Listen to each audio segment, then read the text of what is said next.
You are currently rubbing industrial chemicals onto your gums to hide a truth that the ancient world solved with a rodent's grey matter. Your morning routine is a sanitized lie, but for a Roman senator, the secret to a dazzling smile was the powdered brain of a common mouse. This wasn't a fringe cult ritual or a desperate act of poverty. It was the height of luxury, a refined cosmetic science practiced in the marble halls of the most powerful empire to ever walk the earth. While you seek out fluoride and charcoal, the elite of Rome were hunting vermin to grind their neural tissue into a fine, abrasive paste. Why would a civilization that built the Colosseum and mastered the arts of philosophy believe that a mouse's mind was the key to dental perfection? To understand, we have to peel back the layers of history and look into the mouths of the masters of the Mediterranean. To the Romans, physical appearance was a direct reflection of moral character. They were obsessed with the candidus, the brilliant, glowing white that defined the upper class. But their diet was a nightmare for enamel. Rich wines, acidic fruits, and coarse breads wore down their teeth, leaving them stained and sensitive. They needed a solution that was both abrasive enough to scrub away the grime and prestigious enough to maintain their status. Enter the mouse. In the natural histories of Pliny the Elder, the mouse wasn't just a pest, it was a biological treasure chest. Romans believed that certain animals possessed sympathetic properties. Because mice have teeth that never stop growing, it was logically concluded that their remains could strengthen and beautify the teeth of humans. But they didn't just use the bones, they targeted the brain. They believed the soft, fatty tissue, when dried and pulverized, acted as a unique polishing agent. Imagine the process. A slave tasked with the systematic trapping of hundreds of mice, the delicate extraction of the brain matter, the slow drying process under the Mediterranean sun until the tissue became brittle.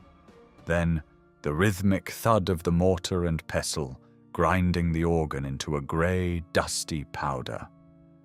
This powder was often mixed with honey to create a paste, or used raw as a tooth powder.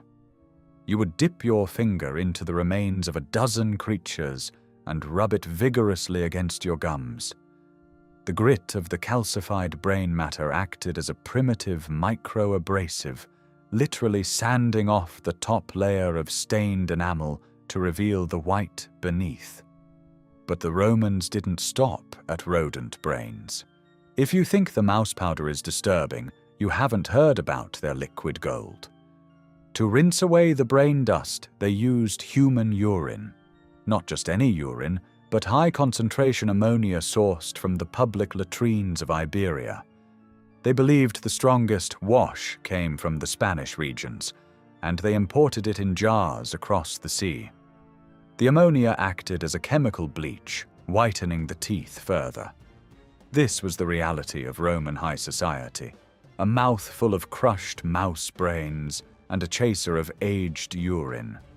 It was a sensory assault that we can barely comprehend today, yet it was the gold standard for centuries. This obsession with dental hygiene created a massive market. There were specialized medici who focused solely on the mouth, concocting recipes that included burnt eggshells, crushed oyster shells, and even the ashes of goat hooves. But the mouse brain remained the most enigmatic and sought-after ingredient. It was the premium choice. As the empire expanded, so did the complexity of these powders.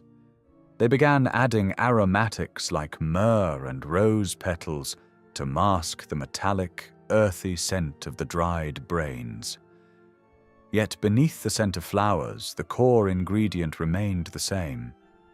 This wasn't just about vanity, it was about power. When a general stood before his troops, his white teeth were meant to flash like his gladius in the sun. It was a psychological weapon. A man who could afford to have mice hunted and processed for his smile was a man who had mastered nature itself.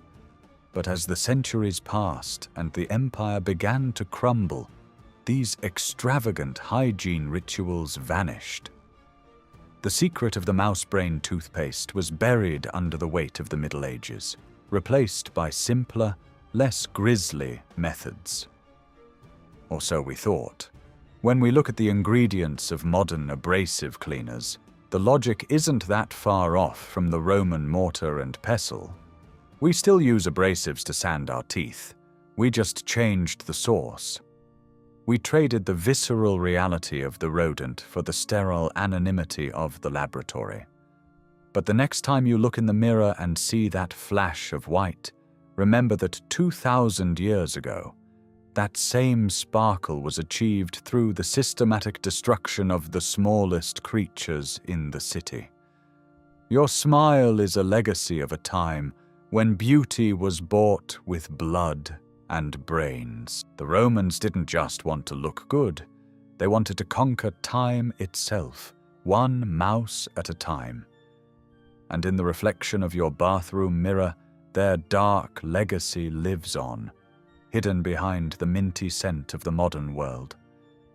You are walking through life with a smile built on the foundations of ancient horror.